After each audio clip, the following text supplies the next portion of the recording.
দেখানোর কী দরকার আছে বা ইতিহাস কেন পড়বো। আমি কিন্তু আমার যে আমি যখন পড়তাম, ঠিক আছে, সেই সময়কার আমার সব থেকে বোরিং সাবজেক্ট ইতিহাস লাগতো। কারণ ইতিহাসে গাদা গাদা লিখতে হতো, গাদা গাদা মুখস্থ করতে হতো, ঠিক আছে। আমার কাছে এটা তো বোরিং সাবজেক্ট। আমি আমার মাস্টারমশাইকে জিজ্ঞাসা করছিলাম, শ্রদ্ধেয় জয়দেব মাইতি মহাশয়কে জিজ্ঞাসা করছিলাম, স্যার আমি ইতিহাস আমার ভালো লাগে না, ঠিক আছে, ইতিহাস আমার পড়তে পারলো না, আমার বিরক্ত সাবজেক্ট একটা।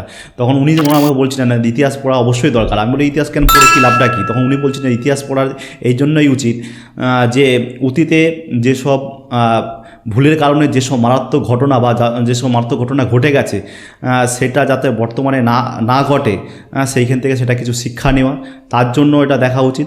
আর অতীতে যেটা ভালো কিছু হয়ে গেছে সেটা বর্তমানে যেটা অ্যাপ্লাই করা যায়, ব্যবহার করা যায়, সেটা সেখান থেকে শেখা উচিত। এই জন্য ইতিহাস পড়া বা শেখা উচিত, ঠিক আছে। ঠিক আছে, আচ্ছা, এই মুভিটার এই প্রতিবেদন আমি যেটা বলবো সম্পূর্ণ হচ্ছে মুভির পরিপ্রেক্ষিতে বলবো, ঠিক আছে, সম্পূর্ণ টোটালটাই মুভির পরিপ্রেক্ষিতে। এই প্রতিবেদন যদি আমার কিছু ভুল থাকে অবশ্যই আমাকে মাফ করবেন, ঠিক আছে। আচ্ছা, আমি যে মুভিটার কথা বলবো সেটা মুভিটার নাম হচ্ছে দ্য বেঙ্গল ফাইলস।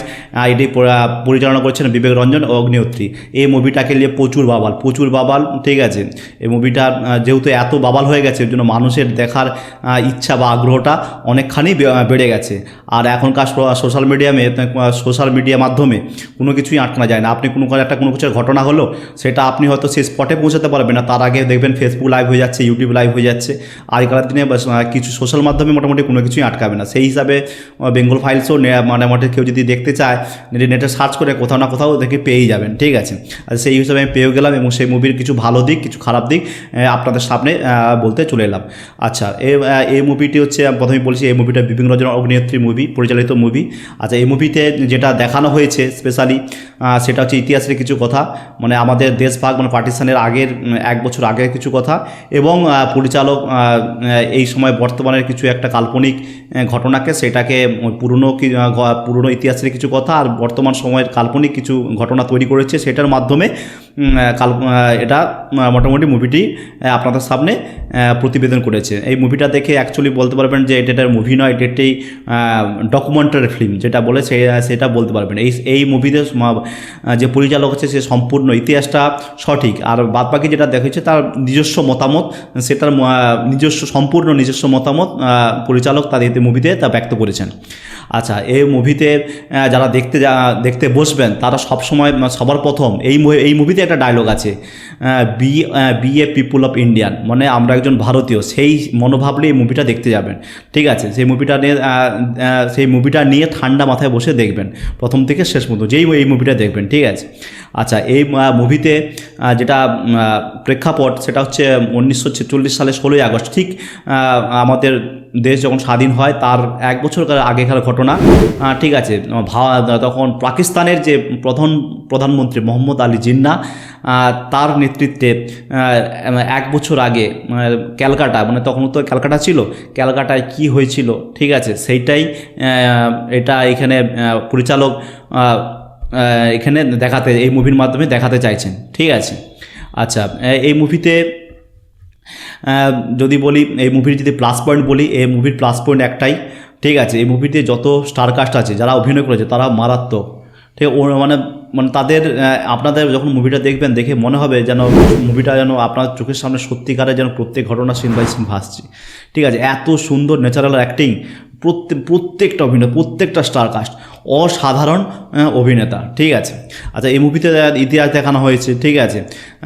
এখন অনেকেই বলবে যে ইতিহাসকে দেখিয়ে কি বিভিন্ন এখন তো ইতিহাস নিয়েই মুভি হচ্ছে, ঠিক আছে। যে কোনো দেখবেন এখন বলিউডে যা মুভি হচ্ছে তা ইতিহাসের উপরেই হচ্ছে, ঠিক আছে। কারণ ইতিহাসের কিছু ঘটনা এই সময়কার যে 1946-এর যে প্রেক্ষাপটটা, সেটা কিন্তু আমি তো অন্তত আমার ইতিহাসের বইয়ে পড়িনি, ঠিক আছে, এটা আমার জানাও ছিল না, ঠিক আছে। এই মুভির মাধ্যমে কিছুটা জানতে পারলাম, ঠিক আছে, যে এই সময়টা কী হয়েছিল না হয়েছিল মোটামুটিটা জানতে পারলাম।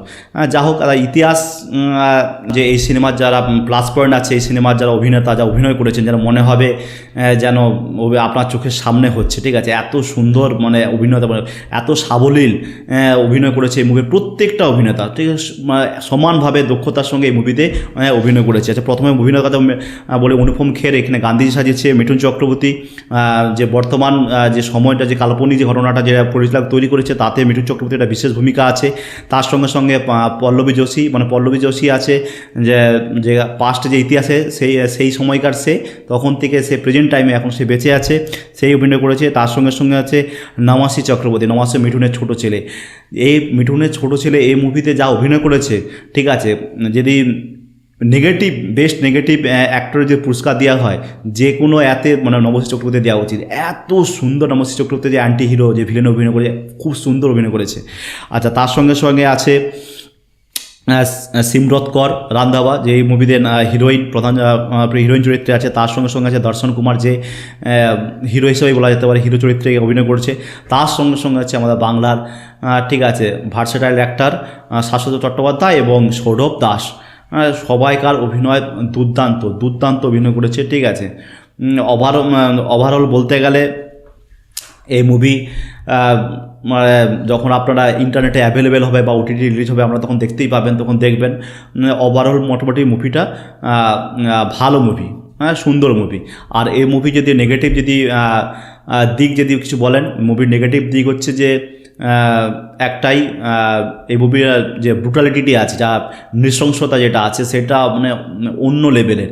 আপনারা তো হয়তো অ্যানিমেল দেখছেন, মার্কো দেখছেন বা এখন বাগিফোর দেখছেন, তাতে যে দেখছেন অ্যাকশন যে দেখছেন, ঠিক আছে, তাতে মনে হবে যেন কি একটা হয়ে যাচ্ছে আপনাদের, মানে যে মারতিছে তারা এমনিই মেরে যাচ্ছে, ঠিক আছে, মারাটার উদ্দেশ্য আছে কিন্তু অতটা ভালো লাগবে না, ফিল করতে পারবেন না। কিন্তু এই মুভিতে যেসব বিভৎসতা বা নৃশংসতা আছে না, সেটা আপনারা ফিল করতে পারবেন। এই মুভির এটা হচ্ছে প্লাস পয়েন্ট। আর এই মুভির হচ্ছে সব দিকে ভালো যদি পজিটিভ দিক কিছু যদি থাকে, সেটা হচ্ছে এই মুভির যে লং কনভারসেশন যেটা আছে, ঠিক আছে, সেটা মানে অসাধারণ। আপনি যদি বলেন মুভির প্রথমে যেটা এর সঙ্গে আছে গান্ধীর সঙ্গে মোহাম্মদ আলী জিন্নাহ যে পার্টিশন হওয়ার আগে যে কথোপকথন, মানে ওই কথা যত লঙ্কার পার্সেন্ট ওই কথোপকথনটা তো ভালো। তারপরে একজন বাঙালি হয়ে, ঠিক আছে, এই মুভিতে একটা বাঙালি হয়ে একটা অবাঙালিকে বাংলা সম্বন্ধে যেটা বলে, সে যে নায়িকা বলতেছে যে বাংলা হলো, ঠিক আছে, ভারতের লাইট হাউস মানে বুঝতে পারছেন তো, সমুদ্রে যখন যারা জাহাজ চালায়, ঠিক আছে, বা যারা হারিয়ে যায় লাইট হাউস থেকে সেটা নির্বিঘ্ন হয়, মানে তারা পারে উঠতে পারে, সেরকম ভারতের লাইট হাউস হচ্ছে বাংলা, ঠিক আছে। সে অনেক কিছু মানে এতে বলা হয়েছে, ঠিক আছে, কার কথা বলা হয়নি যে বাংলা থেকে সমস্ত যারা যোদ্ধা, যারা বিদ্রোহী নেতা, যত ভালো ভালো বিপ্লবী, ঠিক আছে, বাংলা থেকে সব বেশিরভাগই বিপ্লবী বাংলা থেকে এসছে। আর ইংরেজরা হচ্ছে বাংলা থেকে ভয় পেতেন, ঠিক আছে। এখানে শিক্ষা, যোদ্ধা, মানে কলা কৌশলিতা সব দিক দিয়ে মোটামুটি বাংলা সেই সময়কার বাংলা এগিয়েছিল এবং বাংলা দিয়েছে।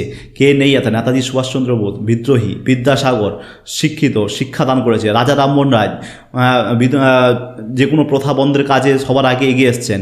আচ্ছা, তরুণ বিপ্লবী ক্ষুদিরাম বসু, মাতঙ্গিনী হাজরা, কে ছিল নি, ঠিক আছে, এরা সবাই ছিল। কিন্তু এইখানে টুইস্ট অ্যান্ড টার্ন হচ্ছে একটা ব্যাপারে, আপনারা যার কথা জানিনি, ঠিক আছে, এইখানে তার কথা বললে আমি তো মনে হয় যে আমার মতো আপনারা হয়তো মোটামুটি আপনারা হয়তো জানেননি, ঠিক আছে। গোপালচন্দ্র মুখার্জির নামকে আপনারা শুনেছেন, ঠিক আছে। এই ফিল্মে যাকে দেখা যায় গোপাল ফাঁটা হিসাবে, পাঁঠা তাকে এই জন্যই বলা হতো বই প্রেক্ষাপটে, যেহেতু তিনি তাদের পরিবারগত দিক দিয়ে তারা হচ্ছে যে ছাগলের মাংস বিক্রি করতেন বা দিতেন, সেই হিসেবে ছাগলকে আমরা পাঁঠা বলে থাকি, সেই হিসেবে তাকে সবাই একটা প্রচলিত নাম বা গোপাল পাঁঠা বলে ডাকতো, ঠিক আছে। এই মুভিতে এটা দেখানো হয়েছে, কিন্তু আপনার গোপালচন্দ্র মুখার্জি কিন্তু নাম আপনারা জানেননি, কিন্তু এই মুভিতে গোপালচন্দ্র মুখার্জি আছে। যে গোপালচন্দ্র মুখার্জি সেই সময় জনরোষের হাত থেকে স্বয়ং গান্ধীজিকে বাঁচিয়েছিলেন, এইখানে এই মুভিটাকে এটা একটা প্লাস পয়েন্ট, এটা আপনারা জানতে পারবেন। এটা অনেক এই মুভির একটা বড় দিক, ঠিক আছে। আচ্ছা, এই মুভিতে আরও কিছু যারা লং কনভারসেশন আছে, যেটা হচ্ছে যে আপনারা যখন দেশ পার্টিশনের হওয়ার পরে যখন মোহাম্মদ আলী জিন্নাহ, ঠিক আছে, তাদের লোকজনকে নিয়ে যখন প্লেনে উঠতেছে, তখন যে কনভারসেশন হবে, যখন যে কথাবার্তাটা হবে, সেই কথাবার্তাটা। আচ্ছা, এই বইয়ের সব থেকে গুরুত্বপূর্ণ কথা যখন মিঠুন যখন সিবিআই অফিসারের সঙ্গে যে বার্তালাপটা করবে, ঠিক আছে, যত সব মৃতদেহ উঠে যায়, যে দুই ধর্মের তারা যেটা পড়ে থাকে, যেটা ধারণ করে থাকে, তাদের দু ধর্মের সেই জিনিসকে নিয়ে হাতে নিয়ে মিঠুন বলবে এটা এই ধর্মের মানুষ, এটা এই ধর্মের মানুষ, এর মধ্যে বলতে পারবেন ভারতীয়টাকে। যদিও এই ধরনের ডায়লগ আমরা আগেও শুনেছি, সেখান থেকে আমরা শিক্ষা নেইনি। ক্রান্তিবীরের সেই ডায়লগের কথা মনে মনে আছে? ঠিক আছে, এ হিন্দু কা খুন, এ মুসলিম কা খুন, ले তখন মিক্সিং করে দিয়ে বলে এ বাতা বাতা এ আপ পাতা তো কোন এর থেকে আলাদা कर सकता है क्या? মানে দুটো আলাদা করতে পারবেন কি এর মধ্যে কি কোনটা এই ধর্মের রক্ত, এটা এই ধর্মের রক্ত? ক্রান্তিবীরে সে অসাধারণ মানে বিখ্যাত ডায়লগ যেটা নানা পাকাটেকার আছে, ঠিক আছে, সেইখান থেকেও মানুষ তো শিক্ষা দীক্ষা তো নেয়নি, ঠিক আছে, মানুষ যেউকে সেউ রয়ে গেছে, মানুষের মনের প্রতি কোনো পরিবর্তন হয়নি আর কিছু পরিবর্তন হয়নি। যাই হোক, এই মুভিতে এইসব ব্যাপারগুলো আছে যেগুলো মানে এই মুভির প্লাস পয়েন্ট হচ্ছে এইটাই, যত লং কনভারসেশন আছে, ঠিক আছে, সেটা এই মুভিতে একটা প্লাস পয়েন্ট আছে, আপনার সেটা অবশ্যই মন দিয়ে দেখবেন, ঠিক আছে। মুভিটা যখন ইন্টারনেটে একবার বা ওটিটিতে একবারে পরিষ্কার ছবি ভালোভাবে রিলিজ হবে আপনারা দেখবেন, ঠিক আছে। মুভির মধ্যে ভালো ভালো আছে এবং কিছু কিছু দিক খারাপও আছে। অবশ্যই আপনারা ভালো থাকবেন, সুস্থ থাকবেন এবং ভালো ভালো মুভি রিভিউ দেখার জন্য আমার চ্যানেলটাকে অবশ্যই সাবস্ক্রাইব করবেন। আর বাঙালি হয়ে বাংলা